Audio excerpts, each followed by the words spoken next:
Entremos entonces en materia. Y hay esta parte que estamos hablando sobre, muy importante, sobre la sujeción. Y creo que en algún tiempo de Río de Agua Viva tomamos eh, un buen esfuerzo amplio para hablar sobre la autoridad y lo vamos a seguir haciendo. Voy a recordar algunas cosas sobre la importancia de la autoridad en breve, pero en las últimas semanas hemos estado hablando sobre el enfoque en la sujeción. Y esto tiene que ver también con lo que Ángel nos compartía la semana pasada en el tiempo que tuvimos aquí con los jóvenes, que fue maravilloso. Yo no sé por qué no están acá la mayoría de los jóvenes, pero fue muy padre, maravilloso. Y esta cuestión de restaurar el orden. El orden es necesario en todo lugar, si no, simple y sencillamente no se podría avanzar, no se podría hacer absolutamente nada. Ayer aprendíamos que la ley es buena para nosotros y por eso podemos amar la ley. Hemos dicho que no puede haber sujeción si no hay autoridad. Eso da un enfoque a la autoridad. Pero si no hay sujeción, si las personas no se sujetan, eso no le afecta a la autoridad. La autoridad persiste, permanece, porque la autoridad no depende de alguien que se le sujete. La persona que se sujeta el beneficio es para ella, para esa persona, no es para la autoridad. A la autoridad no le afecta ni para bien ni para mal que la persona no se sujete. A la persona que le afecta es a la persona que se sujeta o no se sujeta. Entonces, el enfoque que hemos estado dando en estas últimas semanas es hacia los que estamos en sujeción, y me incluyo, porque todos estamos en sujeción. No todos estamos en autoridad. Creo que muchos de los que están ahorita aquí están en autoridad y tienen que aprender a ejercer esa autoridad, pero sí todos estamos aquí en sujeción. Así que sí es muy importante y hemos aprendido que eh, la persona el tema de la sujeción tiene más que ver con la persona que debe de sujetarse más que con la autoridad, porque ahí está Jesús, la autoridad perfecta, humanamente hablando, la autoridad perfecta. Y aún con él, hubieron personas que no se sujetaron, que lo criticaron y que hasta lo mataron. Entonces, aunque haya una autoridad perfecta, vemos que la sujeción, que hay personas que no se sujetan, y eso nos hace ver que el tema principal de la sujeción está en todos nosotros que estamos en sujeción. Fuera de él no hay autoridad perfecta, así que nosotros tenemos que sujetarnos a las autoridades imperfectas. Y puse tres de esas figuras. Nuestros padres imperfectos tenemos que sujetarnos a ellos, papá y mamá. Nuestros esposos y esposas me hacían una pregunta muy importante. Me decían, ¿en qué momento, me decía una mujer, en qué momento yo debo de sujetarme a mi esposo? Eh, ¿Y en qué momento mi esposo se tiene que sujetar a mí? Es una condición permanente. No es cuando te dé una orden la esposa o el esposo. Es una condición permanente. El hombre que cree que cuando se casa va a poder hacer lo que quiera, pensando en que ya no va a tener a la mamá, pues lo único en lo que está incorrecto es que ya no va a tener a la mamá, pero no puede hacer lo que quiera como si fuera una cabra salvaje, porque en cuanto entra a la condición de matrimonio, entra en una condición de sujeción. Se sujetan los dos. Efesios 5:21 dice, sujétense unos a otros. Es una condición permanente. Yo no le pido permiso a mi esposa como se lo pedí a mi mamá, pero estoy sujeto a ella. Yo no me puedo ir y hacer lo que yo quiera. Yo no le pido permiso, le digo qué estoy haciendo y qué no estoy haciendo por cuidado de nosotros, por cuidado mío. No porque me tenga que dar permiso o no, sino porque estamos sujetos unos a los otros permanentemente. Entonces, la autoridad perfecta fuera de Jesús no existe. Padres, esposos, esposas y pastor y líderes en la iglesia.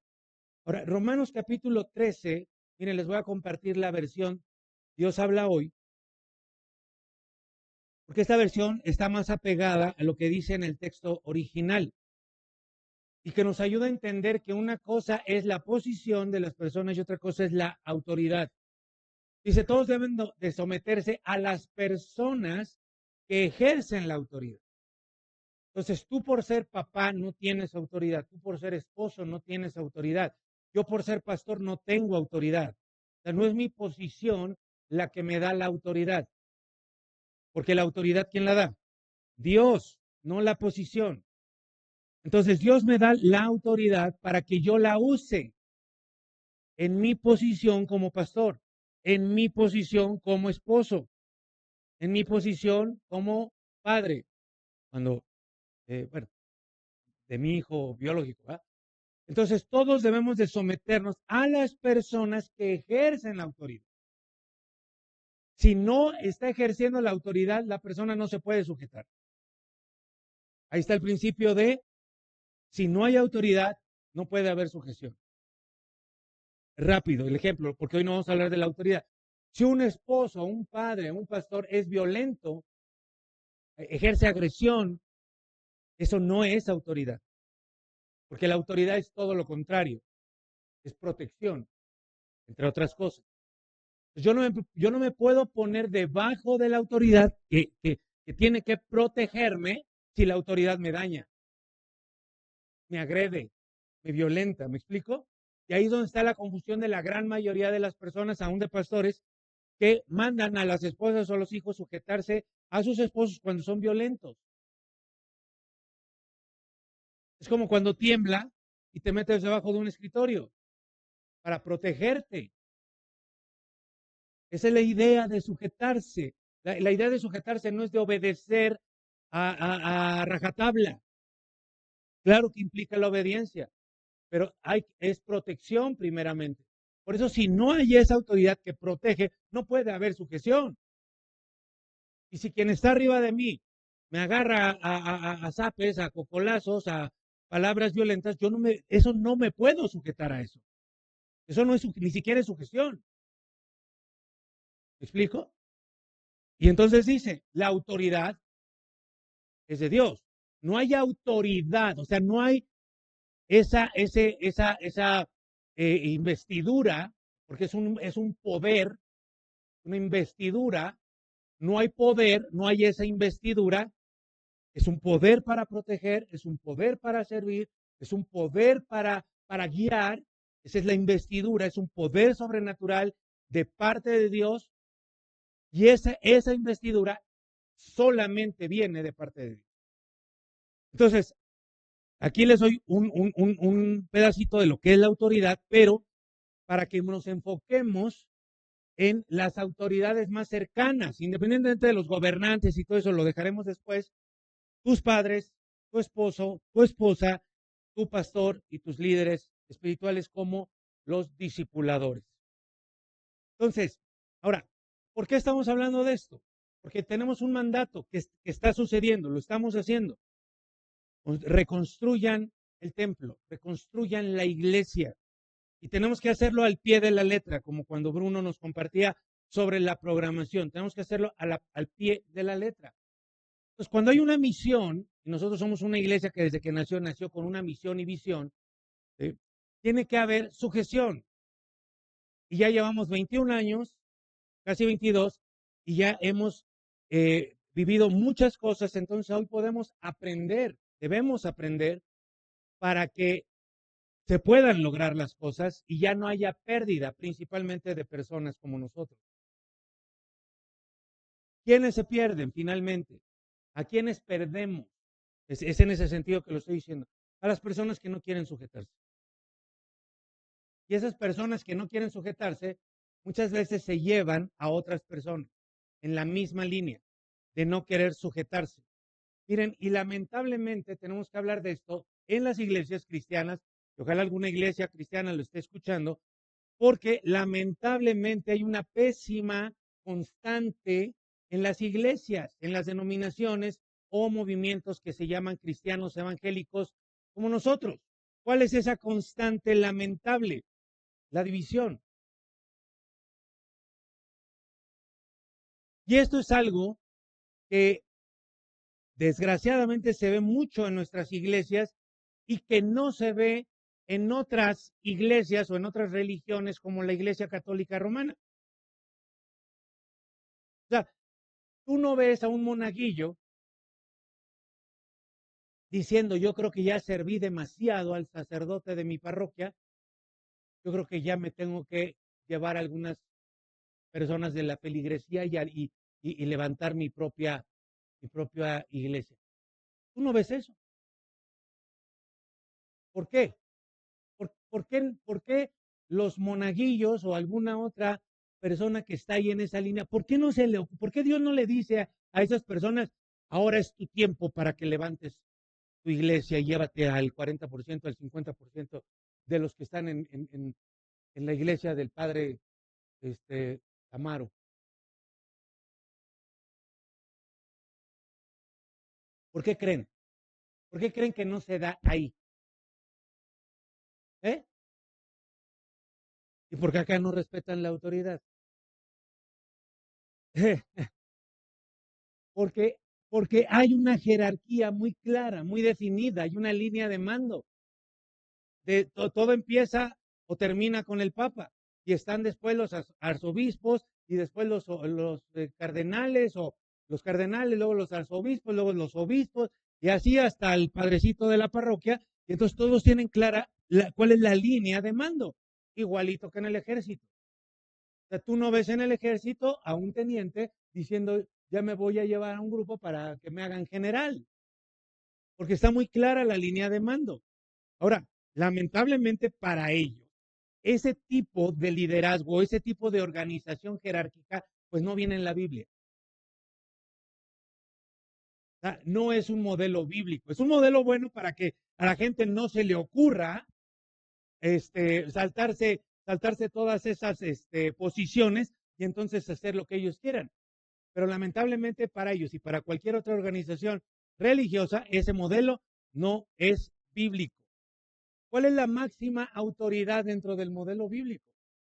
No, humanamente hablando, humanamente hablando. ¿Cuál es la autoridad máxima en un modelo bíblico de acuerdo a lo que vemos en Hechos y después más adelante? Es el pastor de la iglesia. Tenemos una iglesia hija que se llama Luz y Salvación que está allá en Toluca. Yo no soy el jefe del pastor Luis Miguel. Yo no puedo llegar allá a la iglesia y decirles, oigan, Luz y Salvación, a partir de ahora ustedes van a hacer esto que hacemos en Río, ¿no? La máxima autoridad allá es el pastor Luis Miguel. Y yo soy el pastor del pastor Luis Miguel y de su esposa Rachel porque les sirvo a ellos. Soy su autoridad para servirles, pero no para ordenarles, no para mandarles. Entonces, ese es así, para que no nos metamos en mayor complicación. El modelo bíblico es que en una iglesia local, la autoridad humana máxima es el pastor. No hay alguien más. Los pastores Harold y Graciela no vienen a ordenarnos qué hacer, ni a llevar un modelo así como de sucursales, ¿no? Como si fuéramos McDonald's o Subway y que en todos los lugares del mundo nos vamos a regir exactamente. No, ellos están para servirnos. Eh, pero eso sí sucede en otras denominaciones cristianas como la presbiteriana, como la bautista, como la metodista, donde también tienen, aunque no quieran, tienen sus cúpulas. Y eso es lo que está errado. Entonces, te los digo de todo corazón y no es por presumir, simplemente es que es lo bíblico. Nosotros en Río de Agua Viva llevamos el mejor modelo bíblico, que es el que les estoy diciendo. Pero requiere el entendimiento, la humildad y la sabiduría de todos nosotros porque cualquiera de ustedes, como lo hemos visto a lo largo de estos años, se le puede meter esa idea de que, entonces, ya voy a hacer yo mi grupo, ¿sí? Y entonces me voy a llevar a la gente que ha trabajado el pastor Héctor Cervantes durante años, me la llevo con la mano en la cintura porque Dios me dijo. O a lo mejor no vas a hacer tu grupo, simplemente te vas y te llevas a otras personas y ahí es donde la murmuración es terriblemente peligrosa. Tal vez tú digas, yo no voy a caer en eso. Qué bueno, espero que no, porque esa es la intención de estos mensajes. Pero si llegaras a ver que alguien lo está haciendo, tienes que detener eso precisamente a partir de estas enseñanzas y de estas predicaciones. ¿Sí? Muy bien, muy bien. Entonces, ¿por qué es el mejor modelo? Porque no hay posiciones de poder. Aquí no hay jerarquías. Hay lo que decía Ángel, orden. Hay posiciones de servicio. Oigan, los veo que quedaron muy mal del Día de Acción de Gracias de ayer. Aún se fueron después. Los veo todos amolados. En vez de que vengan más alegres, los veo todos. Y luego, ¿estamos bien? ¿Qué testimonio estamos dando allá al mundo entero? ¿Estamos listos? Ok. Entonces, es el mejor modelo porque no hay posiciones jerárquicas. No hay nadie que te obligue. Nunca se puede obligar absolutamente a nadie. Son posiciones de servicio, pero el servicio, ojo con esto, se tiene que entender en relación con la misión y no con las personas. Te lo voy a decir otra vez. El servicio en la iglesia local se tiene que entender en viendo la visión, no a las personas. ¿Qué quiere decir esto? Yo no te sirvo porque soy tu sirviente. Yo te sirvo para edificarte, para fortalecerte y para equiparte para que todos cumplamos la misión. ¿Me explico? En ese proceso tú vas a salir muy bendecido, muy enriquecido, muy fortalecido. Pero eso es secundario. Lo principal es la misión. Por eso es que yo ya no le puedo recibir a Marta un yo no sé, un yo no puedo, un yo no, a mí no se me queda. No le puedo recibir a nadie. ¿Mm? Porque lo importante es la misión.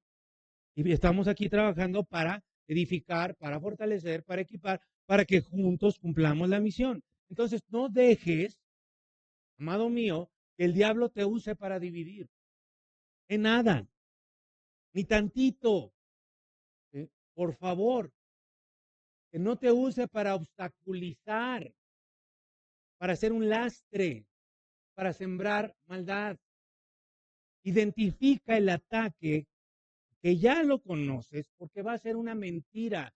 Cualquier cosa que el diablo te ponga en tu mente para incluso detener el avance que Dios nos está dando, eso es obra diabólica, pero tú ya la conoces. Tú puedes identificarla porque va dirigida a tu ego. Cualquier cosa cualquier pensamiento que surge y que sea, es que yo, desde ahí ya puedes identificar que el diablo te está atacando porque ataca al ego y lo puedes echar fuera de inmediato.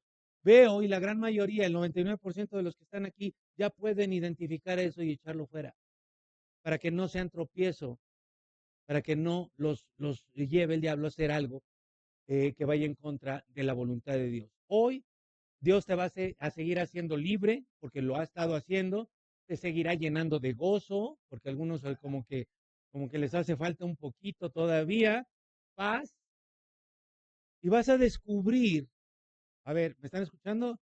Y vas a descubrir que lo que pensaste que era malo y que te hizo daño en realidad. Lo voy a decir otra vez porque como que vas a descubrir hoy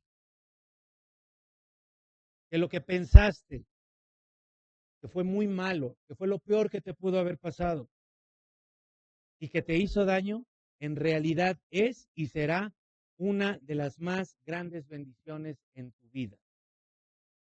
Y me refiero al modelo del jefe malo. ¿Alguien de ustedes identifica a un jefe malo en su vida? Pero que si aquí hay un jefe malo, deje de serlo también. Pudo ser incluso tu papá, tu mamá, tal vez algún maestro intransigente. Ahorita vamos a ver algunas características. Un instructor de algo. O literalmente tu jefe en tu oficina, tu trabajo, en algún negocio. Yo, de hecho, tuve dos, pero hoy no les voy a hablar, bueno, no lo he hecho, pero no les voy a hablar mal de ellos. Solamente los identifico porque quiero mostrarles la bendición. Pero primero vamos a ver qué es un jefe mal. Yo creo que en la Biblia tenemos varios jefes malos. Por ejemplo, está Labán, el suegro de Jacob. Muy bien. Que, bueno, si le hubiera dado gato por liebre, hubiera estado feliz Jacob, pero le dio la mayor por la menor. Eso sí estuvo muy grave. Y luego abusaba de él, abusaba económica y laboralmente de él, no solamente fue con las hijas. Pero vámonos directo al modelo, al que se lleva el Oscar, al modelo por excelencia del jefe malo, que es el primer rey de Israel, lamentablemente, Saúl. Primer libro de Samuel, capítulo 19, versículo 10. Dice, aquí ya está en su momento más álgido. Aquí ya está, aquí ya es el momento más terrible. ¿No? Es ese final de viernes por la noche de la telenovela que te gusta, ¿no? Cuando no sabes si van a matar a la protagonista o no, si le van a dar el cachetado, o si va a dejar la protagonista al galán. Dice, y fíjense nada más, Saúl intentó clavar a David en la pared con una lanza. Pues, ¿qué habrá hecho David? O sea, ¿a ti alguna vez tu mamá te ha intentado clavar con una lanza? ¿Te ha intentado clavar tu mamá? Que estoy visco. Sí. ¿Alguna vez alguno de sus hijos lo han intentado clavar? No, ¿verdad? Pues, ¿qué hizo este hombre? ¿No? Y dice, pero David le esquivó a Saúl, ¿no? Y la lanza golpeó en la pared y pues obviamente tuvo que escapar. ¿Qué hizo David para merecer semejante reacción de Saúl? ¿Saben qué hizo? Nada. No hizo absolutamente nada. Bueno, al menos nada malo. ¿Quién era la autoridad acá? Saúl. Y David está en su gestión. Ojo, ¿te han intentado clavar alguna vez? Yo creo que no, espero que no. Vean, ese es un jefe malo. Aquí el problema está completamente en la autoridad. Y llegó este hombre, siendo autoridad, llegó a niveles demenciales, no solo con David, en general. Ahora, ¿cómo es posible que un hombre escogido por Dios llegue a semejante nivel de demencia, de desvío? Saúl fue elegido por Dios para darle, fíjense nada más, el privilegio de ser el primer rey de Israel. El primero. ¿Cómo te sentirías tú? ¿Cómo te sentirías tú de que fueras el primer director, el primer dueño de una empresa que no existe en México, pero que es la más exitosa del planeta? O sea, ¿verdad? O sea, es algo para agradecerlo o no. Es algo para sentirse muy honrado. Bueno, pues Saúl no. El primer rey de Israel. Y Saúl se sintió todo menos agradecido, menos honrado, menos privilegiado. Miren, les voy a dar rápidamente un repaso de su currículum. Cuando aparece en escena Saúl, Saúl es descrito como un joven, a ver si hay alguien aquí, como un joven, no, como un joven, yo quería ver si había un joven por acá, como un joven apuesto, es que primero digo joven, pues a ver si alguien se siente joven acá, como un joven, y luego apuesto, guapetón y alto. No había nadie más alto que Saúl. Y eso está en primer libro de Samuel 9:2. Su padre fue un guerrero valiente, o sea, ejemplo tenía. Aquí no fue de que su papá lo maltrató, que quién sabe qué hacía. No, fue un guerrero valiente, por lo que obviamente todos veían a Saúl, ¿no? Miren, veían a Saúl y decían, de tal palo, tal astilla. Seguramente va a ser un gran guerrero, un gran hombre. Todo esto está en el capítulo 9 del primer libro de Samuel. Pero más pronto que tarde empiezan los negativos. A ver, ay, creo que aquí no haya nadie. Era de los que no terminaban los que empezaban. Lo que empezaba. Muy emocionado, vamos al negocio, vamos a hacer eso, o sea, y no lo terminaba. Lo dejaba ahí. Desistía rápidamente. Abandonaba la misión o la tarea. Mm, un criado un día lo acompaña a buscar las ovejas, las cabras de su padre, criado de Saúl. Bueno, pues el criado termina guiando al rey, a Saúl, al rey, al que iba a ser el rey. Le termina diciendo qué hacer, cómo hacerle que fueran y el criado. Mmm, carecía de entendimiento y discernimiento de las circunstancias. El criado tenía que decirle, no, Saúl, mira, es mejor si hacemos esto. Ah, sí, es cierto, tienes razón. Es como tu empleado te dice cómo llevar tu negocio. No, Arqui, aquí no va bien ese muro, Arqui. ¿Se imaginan? Se va a caer. Y él, en vez de decir cómo, o sea, como que me están diciendo a mí qué es lo que tengo que hacer. No, él se menospreciaba constantemente. Ay, ay, ay. ¿Sabes cómo se menosprecia? Es que no puedo. Es que tengo tantas cosas que hacer. Fíjense, a mí me impresionan los jóvenes que dicen, es que no me da tiempo porque tengo tantísimas cosas. ¿Qué estás haciendo? Estoy en la universidad.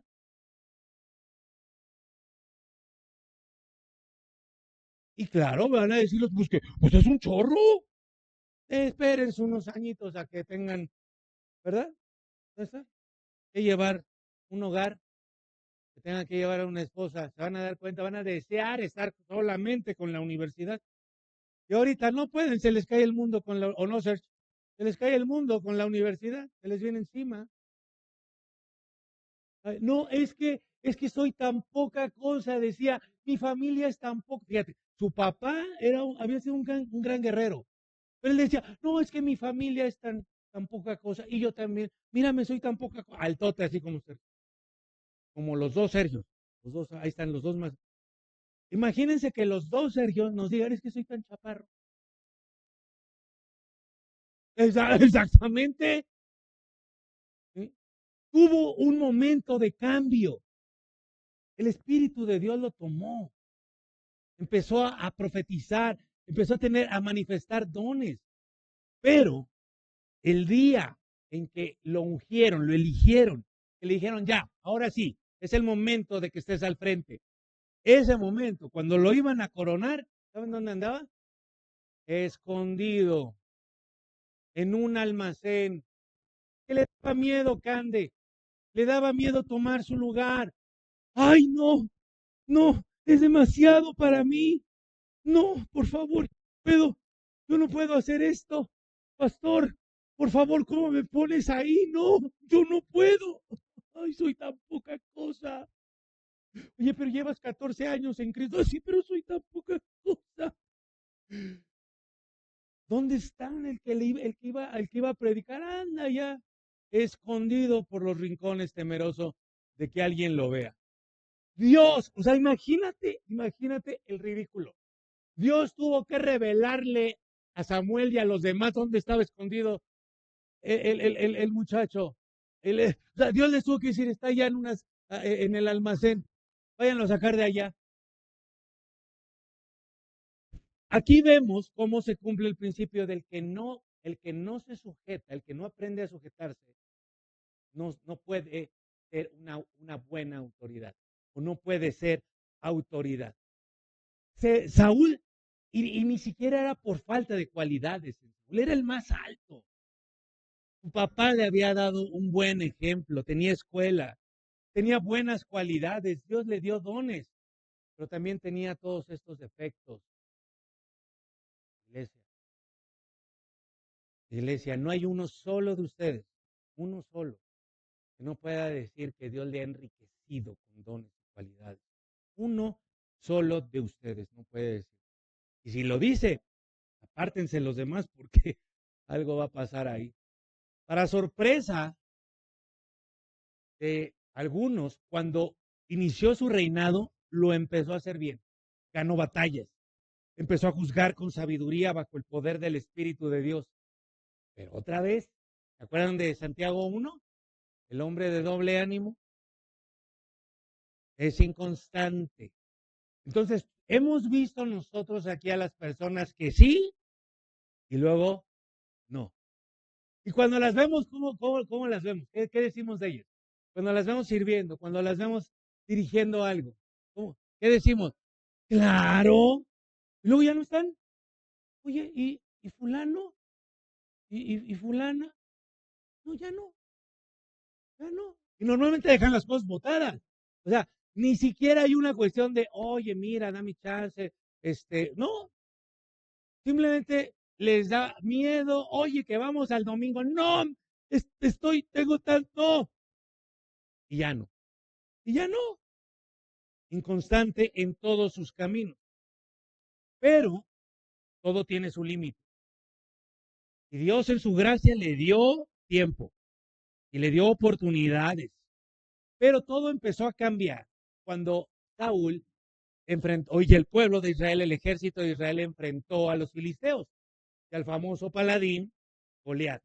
Todos ya conocemos la historia, no se las voy a contar, pero Goliat retaba todos los días al ejército de Israel a un combate de dos, ¿no? Decía, vamos a ganarnos a trompadas, saquen a uno, ¿y quién era el más adecuado? Pues Saúl, ¿por qué Saúl? Porque era el más alto de todos, ¿no? Entonces, ahí, y era el rey, y tenía la armadura, y tenía todo. Y entonces ahí fue donde se expresó ya de manera contundente la cobardía, el corazón cobarde de ese hombre. Y hay que decirlo así, mis queridos varones y mujeres también, cobardía, es cobardía. Todas estas características suceden, afloran, se dan por la cobardía. Si la cobardía es fea en una mujer, imagínense en un varón. ¿Se acuerdan? Los tiempos finales son peligrosos. ¿Por qué? ¿Qué es peligroso? Quitan, van drenando, ¿sí? Nos van haciendo débiles, nos van haciendo cobardes, cobardes. Él era el indicado para enfrentar al gigante, pero prefirió usar de su posición, ojo con esto, prefirió pagar para que otro hiciera su chamba. Podía, era el rey, tenía todo, y hasta una hija la empeñó ahí en el Monte de Piedad. Dijo, miren, no sé cómo habrá estado la hija, ¿va? Pero bueno, finalmente David se quedó con otra.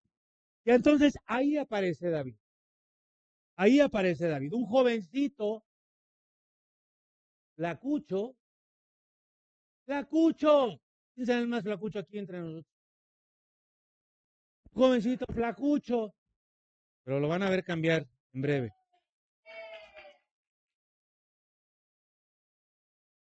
Flacuchito, 17 años. Ahí sí, ya no, porque ya está más bien. Tus hermanos lo menospreciaron, los menospreciaban. Dice, ¿y tú qué? Chamaco. Y le dan de zapes. Su papá se le olvidó. A mí una vez se me olvidó mi hermana, pero regresé por ella y ella no se dio cuenta. Oye, señor, me di un mega susto. Pero al papá se le olvidó que tenía al único, al chavito, al último. ¿Verdad? Y este placucho, chavito, despreciado por su familia, tenía una cualidad, tenía su seguridad en Dios. Él estaba seguro en Dios. Y por esa seguridad en Dios, le dio la suficiencia para enfrentar el desafío del gigante. Wow, de verdad que, wow. David mata a Goliat y a partir de ahí la gente, obviamente, ahí en N más y en TV Azteca, ¿no? Los noticieros y en todos lo empezaban a entrevistar a David. Y toda la gente decía, miren, ahí viene el jovencito que mató a 10,000. Oye, ¿y cuántos mataba a Saúl? 1,000, como 1,000. Pero David, 10,000. Obviamente, ¿cómo se sentía Saúl? O sea, cobarde y luego envidioso.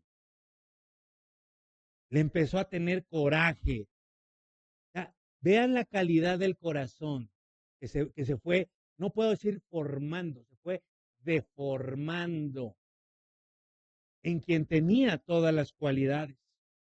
Sus siguientes pasos de Saúl fueron puros tropiezos irremediables.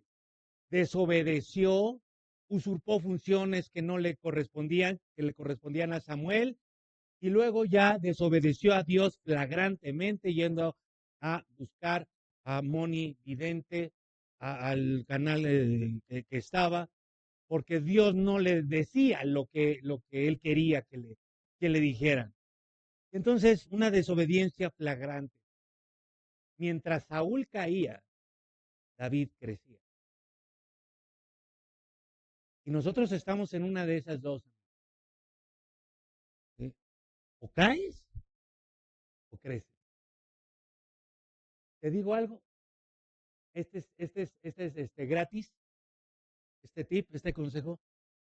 Nunca, ni siquiera de pensamiento, nunca te permitas dar un paso atrás.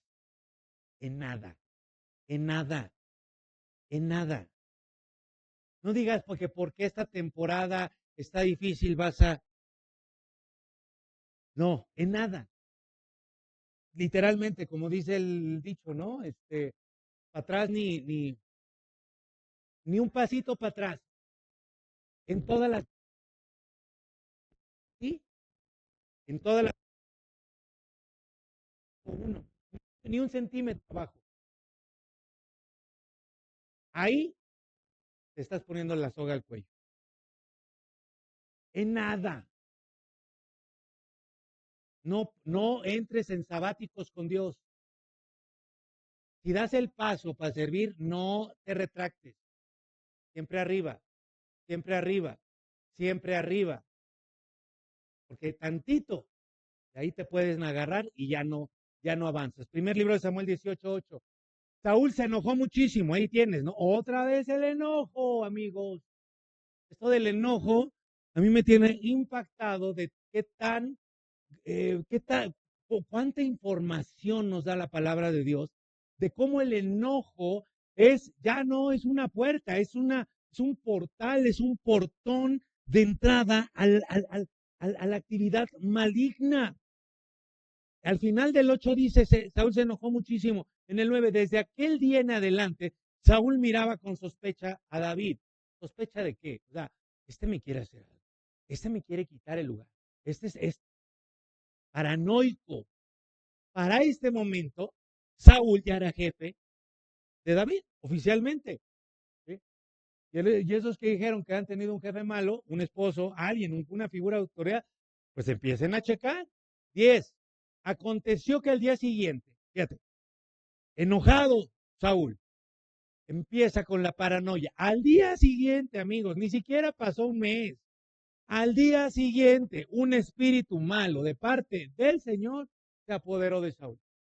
Mira, que el diablo te agarre está horrible. Que el diablo se mete en tu vida y te empieza a llenar la cabeza de pensamientos depresivos, ansiosos. Todo es horrible. Pensamientos de autodesprecio.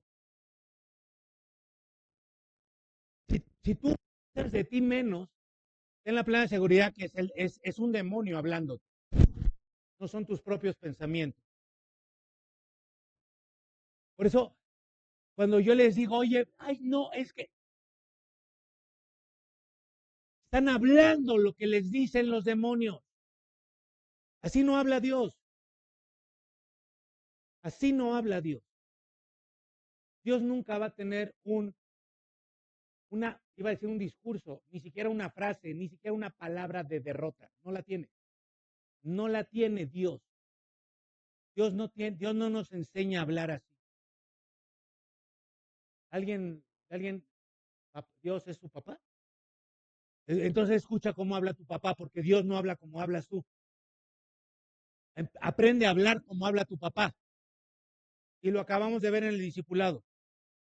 Cuando entres a la tierra, ¿le importaba que había gigantes? No. Cuando entres a la tierra, así se habla. Porque va a pasar. Porque papá quiere. Yo no puedo andarle diciendo que no. Bueno, sí puedes, pero entonces ya tienes un demonio por ahí que te está hablando y tú estás repitiendo las palabras del demonio. El espíritu malo se apodera de Saúl. El enojo, envidia, ¡pum! El espíritu malo. Es horrible que un espíritu, que un demonio se apodere de ti, pero es peor. Permítanme, ya lo saben, pero para que se acuerden, es peor cuando ese demonio y ese espíritu malo viene de parte de Dios. ¿Qué haces? El chamuco te agarra por él mismo, vas con Dios y le dices, Señor, yo te di autoridad, échalo fuera. Pero si viene de parte de Dios, a ver, demonio, te echo fuera. Te va a decir, discúlpame, pero tu papá me mandó.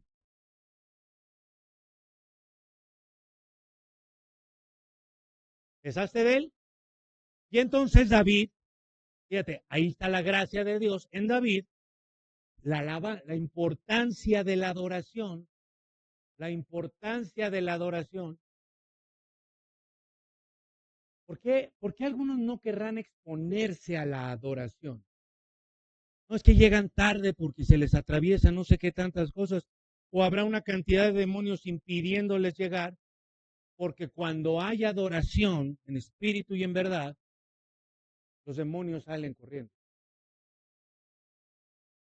Y discúlpenme en las dimensiones que obviamente lo digo de manera irónica.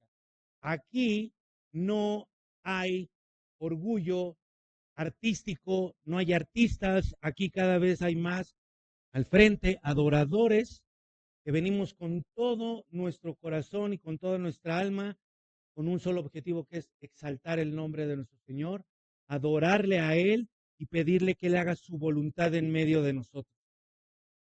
¿Sí? Así que tú puedes tener la seguridad de que aquí adoramos al Rey Jesucristo.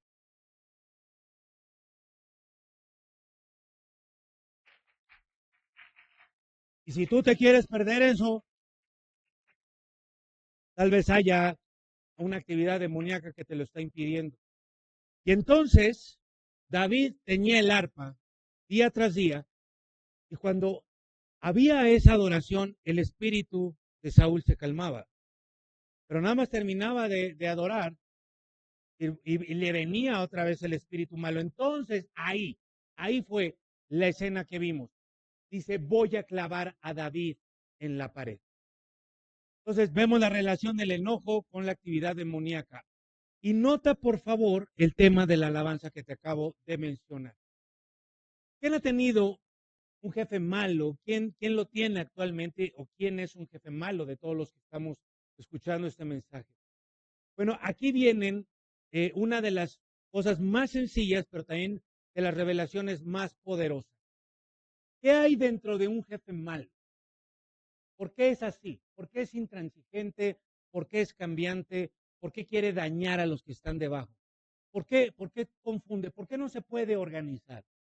¿Por qué tiene todas estas malas características? Ahí te va la revelación por si tú tienes un jefe malo o si tú lo eres.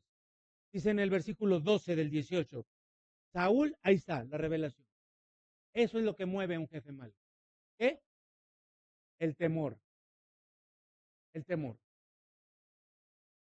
¿Y a quién le tenía miedo? ¿A quién? Si tú eres El cacahuate japonés del jefe, tenlo por, o sea, si tú eres la botana, que ya te agarró de bajada, si tú eres en quien recarga, ten la plena seguridad que es porque te tiene miedo. Y no tiene miedo de que lo vayas a asustar. Lo que tiene miedo es de que tú eres mejor que él, eres mejor que ella, y que estás siendo tomado en cuenta para ocupar no solamente su lugar, sino un lugar todavía mejor. Ahí tienes la revelación. ¿Pero por qué? Porque Dios estaba con él. Cada vez que te ataquen, y está empezando a pasar, y ya se los voy a platicar en un momento, personas que conozcas o que ni conozcas, pero tú estás bien con el Señor, ten la plena seguridad de que te están atacando demonios porque Dios está contigo. A ver, ahora, por favor, ayúdenme a decir, Dios, perdón, ayúdenme a decir, las personas me pueden atacar porque Dios está conmigo. Ahora digo, porque Dios está conmigo. Y lo otra es, porque Dios está conmigo. Entonces, ¿qué tienes que temer de su ataque? Nada. Ríete, gózate, no te amargues. ¿Por qué? Porque Dios está contigo. Porque quien te están atacando porque tienen miedo, porque Dios está contigo. ¿Sí? Pues no nos van a hacer nada. Mira el 14. Dice David, el 12 dice Saúl temía a David, pero el 14 dice David tenía éxito en todos sus asuntos. ¿Por qué? A ver, ¿en cuántos asuntos tenía éxito? Perdón, ¿en cuántos? Esa es la vida en Cristo. Esa es la vida en Cristo. No hay menos que eso. La quiero que vean cómo, les acabo de decir cómo habla Dios. Ahora quiero que vean cómo piensa Dios. Y vean cómo lo que hace Dios. Si tú no tienes éxito en todo, revísalo. Porque hay cosas ahí que tú tienes que cambiar. No es que Dios no quiera, que tienes que cambiarlas para que tengas éxito en todo. Iglesia amada, eso es lo que Dios quiere para nosotros. Eso es construir la iglesia. ¿Él va a ser un templo chafa? No, no. Dios, mira, yo no me voy a meter en esas cuestiones teológicas de si puede algo, que si hay algo que Dios no pueda hacer, pero te lo voy a decir así, Dios no puede hacer cosas chafas. Por eso si tú dices, es que yo soy chafa, no, estás así de una blasfemia. No, Dios no puede hacer cosas chafas. Ahora, ¿dónde está la bendición de tener un jefe que te quiere clavar en la pared? Que parece que se le metió el demonio. Que a veces sí, a veces no. Que te habla y te asegura y luego cambia. Y bueno, es una serie de cosas. No hay autoridad perfecta. Pero nadie de ustedes tiene un Saúl ahorita. Sí. ¿Hay un Saúl como esposo? No, ¿verdad? Entonces ya no te quejes de tu esposo. Agradecele lo que aprendimos ayer. ¿Sí? ¿Tienes un jefe en tu trabajo que sea como Saúl? ¿No? ¿Tienes a un pastor que te quiera clavar en la pared? Pues deja, yo respondo eso. Ah, pero mira, hoy espero que se muera el gusano de que no me sujeto porque mi autoridad es quién sabe cómo. Porque Dios lleva al extremo este tema con la figura de Saúl. O sea, el peor de todos. Y David, y David se sujetó al peor de todos. No solamente fue un imperfecto, fue el peor de todas las autoridades. Pero gracias a Dios, nosotros no tenemos que llegar al extremo, a menos que tú lo necesites, para experimentar el fuego del jefe prepotente, voluble, irrespetuoso. O sea, todo eso lo hemos experimentado, doble cara, inseguro, machista. ¿Qué otras características de esos jefes malos podríamos agregar? Pero hay bendición en estar bajo un tipo de autoridad así. Te lo digo más claramente. Si tú tienes una autoridad o la vas a llegar a tener, ni siquiera de ella te quejes, porque hay una bendición maravillosa para ti en esa figura. ¿Sí? Sí la hay, pero lo más sorprendente es, ¿ya viste quién es tu maestro? ¿Quién? ¿Qué te está enseñando la bendición del jefe malo? Tu maestro es un niñito de 17 años, David. Te vas a poner, como me dijeron hace poco, de diva y vas a decir, yo no voy a aprender de un escuincle baboso de 17 años. O aprendemos todos juntos de David. Aprendamos juntos de David, por favor. ¿Qué fue lo que hizo? ¿Estás listo? La voy a acabar, ¿eh? La bendición de estar bajo un jefe autoridad, así, no imperfecta, mala. Primero, te voy a decir estas dos. Te asegura, yo le escribiría, te asegura llegar a una posición de muchísima importancia, de alta honra como la de un rey. Yo me iría a buscar a la peor autoridad que pudiera. O sea, ¿dónde está el que todos le temen? Quiero esa área.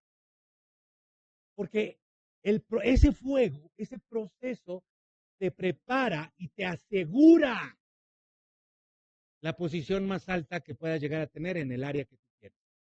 Segundo, va pegada a la primera. ¿Por qué te asegura? Porque va a forjar tu carácter, tu persona, al fuego más intenso para llegar a esa posición alta, y anota esto, sin perderla, porque eso es lo más importante, sin que la pierdas. Saúl tenía miedo porque sabía que la iba a perder, ya estaba a punto de perderla. ¿Cómo no la va a perder si la andaba dejando desde antes de tenerla? Entonces, te forja el carácter, el corazón, para que llegues a esa posición, pero que no pierdas esa posición. Y anota esto, para asegurar que la bendición de esa posición sea para tus generaciones. Te lo asegura la palabra, no yo. ¿Cómo lograr esta bendición? Entonces, yo te quería que anotes porque son 3 puntos. ¿Qué hizo David? Anótalo. Primero, no te quejes de ninguna de tus autoridades. De ninguna. Pero ni siquiera te lo permitas pensarlo. Porque la no queja no es que no la saques de tu boca, es que ni siquiera la pienses, que no esté en tu sistema. Ese código, ese imprimir, ¿sí es correcto? Es decir, esa orden, te va a dar error. Si tú permites que en el código de tu programación mental, espiritual, esté la crítica, el desacuerdo con tus autoridades, y ya dije cuáles autoridades, pongas atención primero, te va a dar error.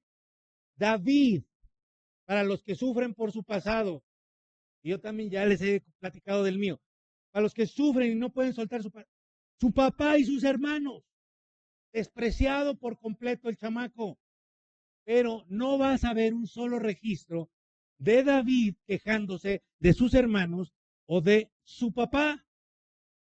David no fue tomado en cuenta por su papá. David no fue tomado en cuenta por sus hermanos. A ver, les voy a pedir que me ayuden con esta, para que la integren en su sistema. Digan por favor, David no fue tomado en cuenta por su papá. David fue despreciado por sus hermanos. Vamos a agregarle, David no fue tomado en cuenta por su familia, pero sí fue tomado en cuenta por Dios para ser el rey de Israel. ¿Ves? Ya con eso. O sea, si tu papá no te tomó en cuenta, pues ni modo, lástima por él. Porque tú tienes un que te da un propósito y una esperanza y sus planes para ti son planes de dile que no al Señor, síguele diciendo que no al Señor. Síguele diciendo que no puedes, que no tienes tiempo, que nomás que crezcas, que nomás que vuelvas a ser niño. Digo, así de absurdo suena.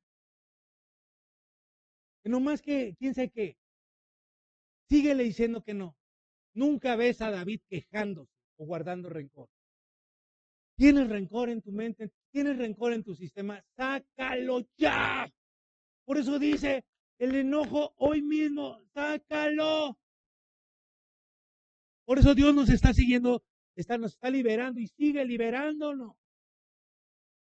Porque eso te va a dar error, error, error, error, error. Y por más que quieras ir por tu bendición, queja, murmuración, chisme, crítica, juicio contra tus autoridades, fuera, fuera de tu sistema. Primero. Segundo, comprende tu momento. Ojo, el papá de David le dio una de las tareas más aburridas porque seguramente ni lo quería ver al chamaco. Lo puso a cuidar ovejas, a cuidar ovejas. Vean a los que van a los paseadores de perros que van ahí con 8 perros, 8 eso está mega divertido en comparación de esto. ¿Sí? Algunos de ustedes diría, ay, yo voy a dejar la oficina para pasear perros, a lo mejor, mejor que tapen los suyos, Erika, por favor. Pero en términos generales es como voy a andar cuidando perros. Bueno, era 10 veces peor ir a cuidar las ovejas, que ni siquiera eran de él. El día que Samuel lo ungió como rey, imagínense que David saliera y dijera, ay, por fin, ya no, o sea, ya no aguantaba de estar allá en esa monotonía, recogiendo popó por todos lados de ovejas, o sea, huelo horrible, ya estoy harto, por fin ya Samuel, alguien se fijó en mí, por fin Dios se acordó de mí, lo ungen como rey. ¿Qué dirías tú? ¿Qué dirías tú? Ya me ungieron como rey. ¿Cuál sería tu pensamiento? ¿Cuál es el siguiente paso? ¿Dónde está mi despacho? ¿No? ¿Desde dónde voy a despachar? ¿No? Ya estarías viendo cómo cambiarte a Palacio Nacional y diciendo, a ver, vamos a ver qué nos construyó el expresidente, ¿no? Oye, en otras palabras, lo que fue a hacer Saúl fue a darte el contrato como rey, contrato vitalicio. Y David lo firmó. Eso fue lo que hizo Samuel con David. ¿No pensarías tú, pues ya, lo firma el contrato? ¿No dirías tú, Juan Carlos, ya firmaste el contrato de la primera división? ¿No? ¿En qué equipo, perdón, en qué minuto entro, ¿no? Pues David firmó el contrato, lo ungieron rey, y dijo David, y luego, ¿ahora qué sigue? Regrésate a cuidar ovejas. Bueno, pero nada más de aquí al fin de semana. Sí, al fin de semana después de 13 años. Nosotros avisamos. ¿Qué dirías tú? Dirías, no, el Señor, la voluntad de mi Padre es perfecta, ¿no? O sea, bueno, pues ¿qué se está burlando Dios de mí o qué caramba? ¿No? David no se quejó, no hizo nada de eso. ¿Por qué? Porque comprendió su momento. ¿Has escuchado de todas esas dinastías que hacen rey a un chamaco de 5 años? Tienen que comprender el momento. ¿Cómo? Entonces, ¿qué pasó después de que fue ungido como rey? David siguió sujetándose a su papá, a Samuel y al rey. Él ya sabía que era el rey, elegido por Dios, enviando a su profeta. No era para qué. Ah, amigo, después de esta nadie se me va a poner. No, Oye, que regrésate a las ovejas. Sí, señor. ¿Te das cuenta? Tengo 17 años, ¿qué voy a andar siendo rey? Regrésate. ¿Qué tengo que hacer? Seguir sujetándome a mi papá, seguir sujetándome al líder espiritual, al pastor, a Samuel, y seguir sujetándome al rey. El tiempo de sujeción es un tiempo para aprender. Y no vas a aprender si tienes mala actitud.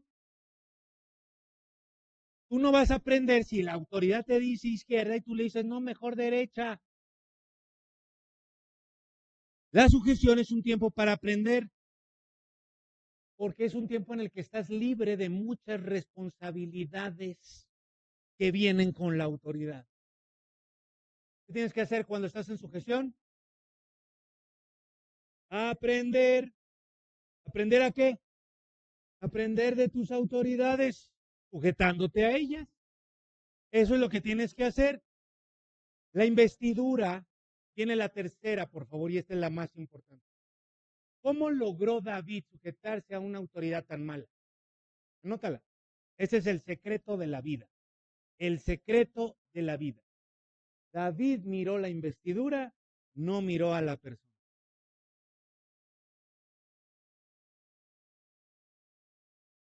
Y eso es lo que a ti te pasa cuando te detiene un oficial de tránsito. Llega con su moto, llega con el casco y con toda esa cosa. O sea, tú no te pones a pensar si está güerito, está morenito, si está chaparrito, está alto. No te pones a pensar si se llama Juan, o se llama Pedro, se llama Jacobo, se llama puros nombres bíblicos, o se llama Erasmo. Tú lo que ves que es la autoridad. Y le dices, ¿qué pasó, oficial? ¿Qué hice? ¿No? Porque estás viendo la investidura. Entonces, David lo que hizo fue mirar la investidura. Y la investidura, esa la da Dios. Entonces, este es el aspecto más importante porque toda autoridad es imperfecta. Gracias a Dios, nadie como Saúl, ¿va? Pero, pero fíjate, no vas a encontrar una sola vez que David llamara a Saúl. No vas a encontrar, pon atención por favor, no vas a encontrar, no vas a encontrar una sola vez que David le llamara Saúl a Saúl. Siempre le llamó Señor, siempre le llamó Rey. Primer libro de Samuel 18:18. Dice, pero David respondió a Saúl, ¿quién soy yo o qué es mi vida o la familia de mi padre en Israel? Él sí tenía por qué decir eso. Porque ¿qué era él? Un chamaco de 17 años. Para que yo sea yerno del rey. Ya le andaba ofreciendo a la hija. El yerno del rey. O sea, Saúl lo estaba haciendo su familiar, ¿no? Y entonces, porque creemos que es cool, ¿no? Y entonces, imagínate a David. Ay, Saúl. Y Saulito. ¿No? Don Saúl. ¿Cómo crees, Saúl? Don Saúl. ¿No? El yerno del rey. Durante 1 año y medio, Saúl se la pasó persiguiendo a David para matarlo. 1 año y medio. Para matarlo. Ay, es que en la oficina me traen de aguanta. Y no aguantes así de, oye, no, no. Aprende. Te están poniendo en el fuego intenso porque viene la posición de mayor honra que Dios te quiere dar. Y en cualquier área de tu vida. Van a terminar, después de este mensaje, van a terminar pidiéndome que le meta, que le suba el fuego de intensidad con todos ustedes. Pero no va a ser malo, no va a ser malo. 1 año y medio persiguiendo a David para matarlo. Y en una de esas ocasiones, David se esconde en una cueva. Buenísimo el pasaje. Y entonces ya tenía ciertos hombres, David, que lo estaban siguiendo, parte de su primer ejército. Y cuando David está ahí escondido en la cueva, viene, imagínense, la madre naturaleza al intestino del rey, al intestino real. O sea, no llegó a cualquier intestino el impulso de la naturaleza. Exactamente en ese momento dice Saúl, ay, ahorita vengo, les dijo a su ejército, ¿no traen por ahí el Reforma? Les dijo, nada más es para echarme aire, decía Saúl. Y entonces se mete, dice, ¿dónde? Y va y se mete a la cueva y le gustó una roquita. Esa debió de haber sido fea para David, ¿no? Porque ve dos roquitas y un huequito y dice Saúl, aquí. Y David está del otro lado. O sea, imagínate, dijo, ay, no había visto que el rey tenía la barba partida. Y entonces ahí viendo, este es el clímax, porque año y medio persiguiéndolo. Mira, 24, capítulo 24, ya saltamos hasta el 24. Entonces los hombres de David dijeron, mira lo que le dicen los hombres, los soldados. Dicen, David, es como si ustedes me dijeran, pastor, por lo que hemos estado orando. Mira, el Señor te entregó a tu enemigo en tu mano, ahí lo tienes. Qué posición más vulnerable que la del tigre de Santa Julia, ¿no? Desde allá nace esa tradición. Y entonces, ahí lo tienes. ¿Cómo se va a defender el pobre? ¿No? Puedes hacerle otras cuantas líneas en su cuerpo, además de. Y entonces, David, fíjate la reacción de David. Fíjate, está aquí es donde tienes que aprender del corazón. Por eso David fue llamado un corazón, un hombre con un corazón como el de Dios. Calladamente cortó la orilla, dice, no lo voy a matar, pero voy a cortar. Ya ves que estaba ahí cerquita. Mientras el otro andaba leyendo el Reforma, confiadamente, David le estaba cortando, ahí estaba, a la mano. Pero en cuanto la corta, se empieza a sentir terriblemente mal David. Dice, Dios mío, ¿qué estoy haciendo? Y entonces los hombres, él le dice a los hombres, el Señor me guarde de hacerle tal cosa a este hijo. ¿No, verdad? ¿Qué dice? Mi Señor. ¿Quién? Ahí está la investidura. El ungido. A ver, esposas, mujeres, digan conmigo, el Señor me guarde de pensar algo en contra. Ahora vuelten a ver a su esposo y digan del ungido del Señor. Oigan, no es broma, ¿eh? No es broma. Ese varón que tienes a un lado ha sido escogido por Dios. Y mira, mujer, si a ti te cuesta trabajo verlo como el ungido del Señor, no quiero decirte cómo están las rodillas de tu ungido del Señor en este momento. Porque la responsabilidad de ser el ungido del Señor es tremenda. Es tan fuerte, tan pesada es tan pesado el peso, para que te acuerdes de mi redundancia, de la unción, del ungimiento, de la elección de Dios para cada varón. ¿Están oyendo, varones? Que no puedes cargarla si no es dependiendo totalmente de Dios. Si no te va a aplastar, vas a salir corriendo, no vas a dar el ancho. Si tú no dependes, si tú dices es que es demasiado, sí, sí, y es así a propósito para que dependas completamente del Señor. Solamente así vas a poder llevar a cabo esa elección de ser el ungido de Dios para tu casa.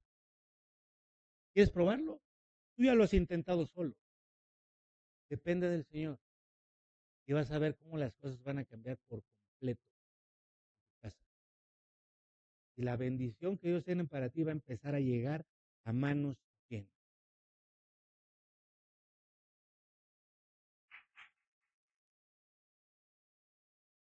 David dijo, guárdeme, Dios, de hacer tal cosa. Hay veces, varones, vean el nivel de discernimiento. Hay veces que las cosas parece que vienen de Dios y hay confirmación alrededor tuyo, pero no viene de Dios. Y tal vez Dios no le hubiera reclamado a David Pero esto le dio mayor, mucha mayor honra. Lo tenía ahí. Versículo 8. También David se levantó después y saliendo de la cueva dio voces detrás de Saúl diciendo, o sea, ¿cómo lo tenía? ¿Dónde lo tenía? Y ni siquiera porque lo tenía. Yo no sé si alguna vez les han abierto la puerta del baño y ustedes ahí leyendo el Reforma. Pero qué cosa tan vergonzosa para todos. Pues ni así. Sale corriendo David y le dice, mi señor el rey, mi señor lo quiere matar, están ahí porque lo quiere matar. Y todavía después de que le llama señor mi rey, vean lo que hace al final, una reverencia. O sea, después de esto, qué cosa le vas a decir a Dios de tu autoridad? ¿Con qué le vas a salir? Pues de por qué no te sujetas. 24, 19. Porque ¿quién hallará a su enemigo y lo dejará ir sano y salvo? ¿Sabes quién está diciendo esto? Saúl. Cuando se da cuenta que lo pudo haber matado, dice, ¿qué hiciste, David? ¡Qué bárbaro! O sea, nadie en su sano juicio o en su juicio enfermo, nadie tiene a su enemigo y lo deja ir. El Señor mira lo que va a suceder si tú tienes un jefe malo y tú aprendes de David. Te va a terminar bendiciendo. Ve lo que dice Saúl. Por lado de Saúl está lamentabilísimo. El Señor te va a pagar con bien. O sea, el que lo está buscando para matarlo, el que te ha buscado para hacerte daño, para robarte, para derribarte, para hacerte caer, aunque no esté a tu lado, te va a bendecir. Ay, no sé si la están captando. Todos los que ustedes conocen a muchas personas que han hablado contra mí, con o sin razón, eso no importa. Pero imagínate que una de esas personas, tú la escuchas diciendo es que el Señor bendiga al pastor Héctor Cervantes, aunque no quiera estar. Ahora puedes entender por qué de pronto hay gente que se va, ahí están en la pantalla, siguiendo los mensajes de Río de Agua. ¿Te acuerdas que te dije que cuando la gente se va así mal, se va por un tema doctrinal? Pero es que no digan yo no creo en la Trinidad o yo no creo en la salvación por gracia. No, no es eso. Es que cuando el tema doctrinal llega a estas profundidades, cuando la palabra de Dios llega y dice tienes que hacer esto, dice no, yo no estoy dispuesto a hacerlo. Por eso se van. Pero como no se fueron por voluntad de Dios, por eso siempre sienten un vínculo con nosotros. Porque es aquí donde Dios los alimenta. Es aquí donde Dios los quiere levantar. Es aquí donde Dios los quiere formar. Es como si tú dejaras los lentes de contacto en el cajón del baño de la izquierda y los andas buscando por toda la casa. Nunca los vas a encontrar porque los dejaste en el cajón del baño de la izquierda. Ahí están.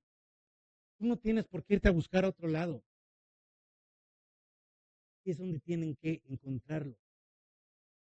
Y esto derriba cualquier cosa, cualquier argumento que pueda cualquier persona tener de crítica contra mí o contra cualquier autoridad de esta iglesia.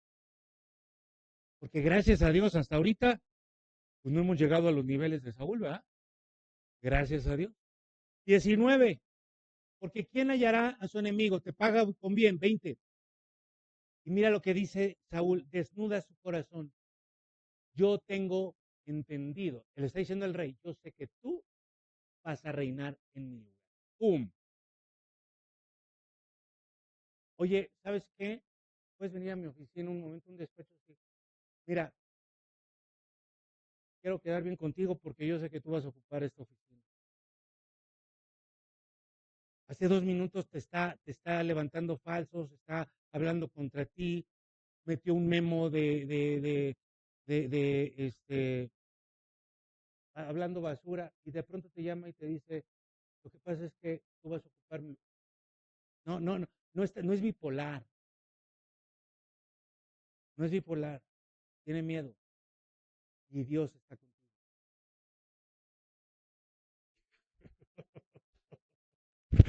O sea, para predicarte este mensaje, eh, yo tuve a mis Saúles, pero los honro. Y voy a decir esto por honra para ellos. Yo he tenido 5 pastores, 3 en mi primera iglesia, una cuando iniciamos una iglesia llamada Oasis, un matrimonio de pastores, y mis pastores actuales, los Anderson. Y 2 de ellos sí me hicieron, eh, en aquel entonces podría decir la vida de cuadritos, pero Dios los utilizó para darme de las mayores bendiciones que yo tengo. El primero fue, además de pastor, fue mi jefe formalmente, y a partir de ciertas formas o acciones que él tenía, Dios me formó para estar preparado para lo que fuera, me tocara o no. Aprendan, jóvenes, de adultos. ¿Sí? Ese tipo de modelos que a mí me agarraba de repente, ¿no? Yo estaba ahí, oye, ¿te puedes aventar el mensaje? Así, así, no de a mañana, de ahorita. ¿Sí? Me lo decía dentro del servicio. Ajá. Así, estábamos en los himnos, porque ahí se cantaba el himno.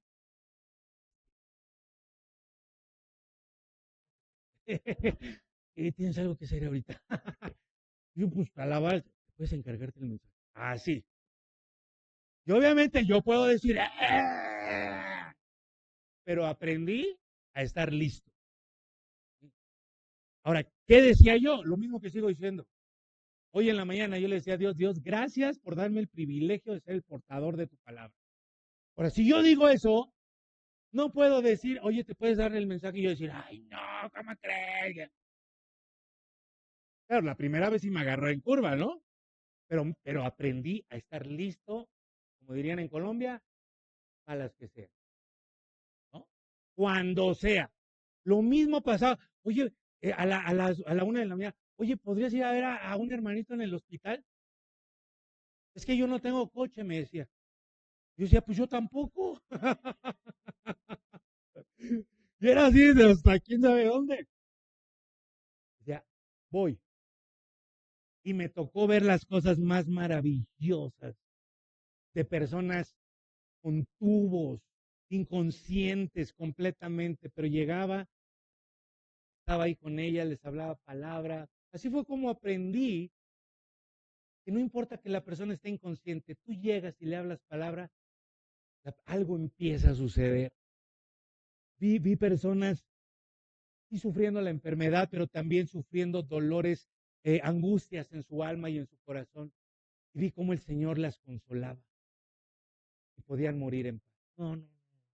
Estar, estar en ese momento, que es un momento tan sagrado, y darte cuenta cómo Dios hace, porque alguien dijo, sí voy.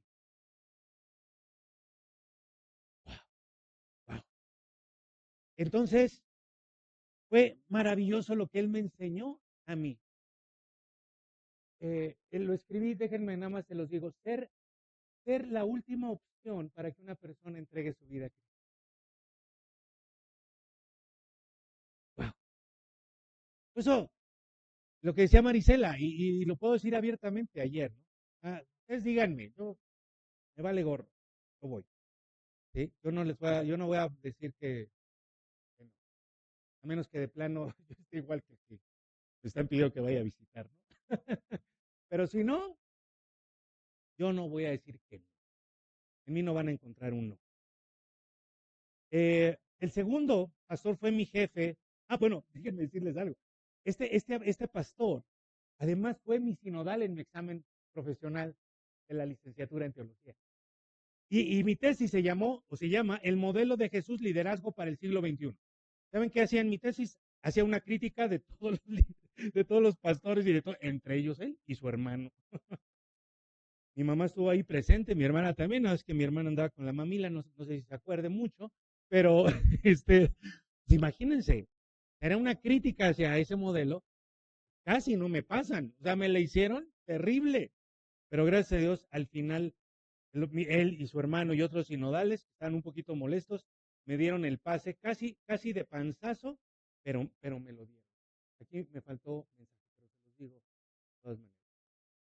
El segundo, eh, yo le abrí mi corazón y le decía, yo necesito una autoridad.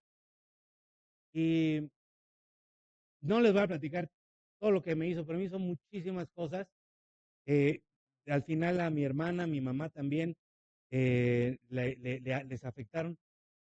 Pero él es comunicador, espero que todavía viva, yo creo que sí, es comunicador de formación y sus mensajes eran tan maravillosos, se lo veía cómo preparaba.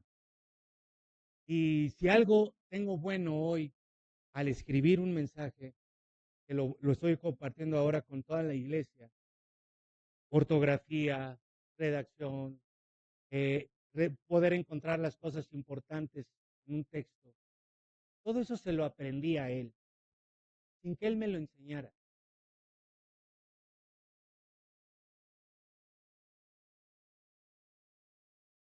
Porfa, cáptenla.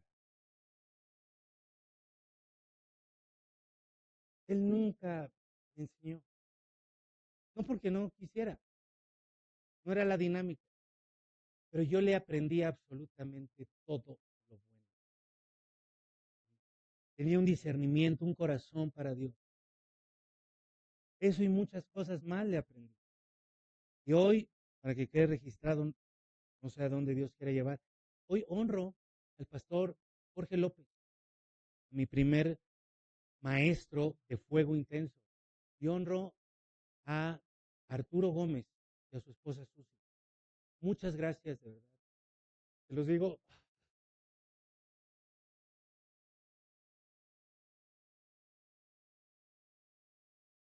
los digo de todo corazón. De verdad, me arrepiento por las cosas malas que yo pensé de ustedes. Porque la verdad es que Dios me enseñó las mejores cosas a través de ustedes, Arturo Susi. De verdad, muchas gracias. Y les honro y quisiera honrarles de otra manera. Si hubiera una oportunidad de reunirnos alguna vez, yo estoy más que dispuesto para hacerlo y trabajar juntos para el reino de Dios. Perdónenme por mis fallas, pero les honro de todo corazón. Gracias, muchas gracias. Iglesia hermosa, tenemos una gran misión. Dejémonos ya de tonterías, de cosas diabólicas, demenciales, mentirosas. Aquí no hay una jerarquía, no hay un orden, una línea de mando. No la va a haber nunca. Porque aquí los que estamos más arriba es porque somos los que más servimos. Dios quiere ponerte arriba y bendecirte para que sirvas cada vez con mayor poder y mayores recursos. Sujetémonos. Ustedes hasta el día de hoy tienen la garantía de que no soy un Saúl y creo yo que hasta ahorita no estoy caminando hacia allá. Aprendamos todos a tener, mejor dicho, aprendamos a sujetarnos, aprendamos de David y pidámosle a Dios que nos dé un corazón conforme al suyo. Amén. Vamos a ponernos de pie y vamos a orar. Y esto que les digo no solamente es conmigo, es con tu esposo, con tu esposa, es con tu padre, con tu madre, con tu discipulador. Ya no te enojes con tu discipulador, ya no le des la vuelta, honralo, honralo. ¿Y sabes cuál es la mejor manera de honrar a tu discipulador y a tu pastor y a tu esposo y a tu esposa y a tu papá y a tu mamá? Aprendiendo, haciendo lo que tienes que hacer. Padre, yo te doy gracias por esta iglesia hermosa. Es tu iglesia, es tu viña. Esta es tu viña.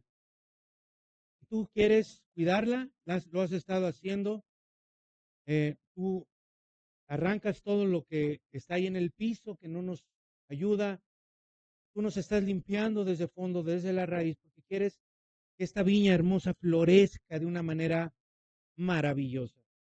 Yo te doy gracias por cada corazón, por cada persona, por cada alma que está aquí dispuesta Y yo te ruego que tu Espíritu Santo nos llene de tu presencia para que todos juntos podamos aquí manifestar el carácter de los frutos del Espíritu, el carácter de Cristo, para que podamos ser formados en el corazón conforme al tuyo, Padre, para que podamos manifestar también los dones, pero con una base sólida, los dones poderosos del Espíritu Santo, pero no sin el amor, sin la unión entre nosotros, sin la unidad. No, Señor, porque eso es peligrosísimo. Yo te ruego, Padre, que construyas el cimiento, que construyas las columnas para que podamos recibir, iglesia hermosa. Él quiere levantarlos a ustedes y a mí como columnas porque, porque necesitamos ser tan fuertes, tan sólidas, tan unidos, porque la bendición que Dios está y seguirá derramando sobre nosotros es tanta que por eso necesita una estructura sólida, una estructura firme, que aprendamos a sujetarnos por sabiduría, por amor, por entendimiento a ti, a tu palabra, porque tú nos has dado una misión. Padre, yo te ruego que esta semana que iniciamos hoy en el mejor lugar, en el mejor, de la mejor manera, esto se traduzca también en bendiciones abundantes y de todo tipo.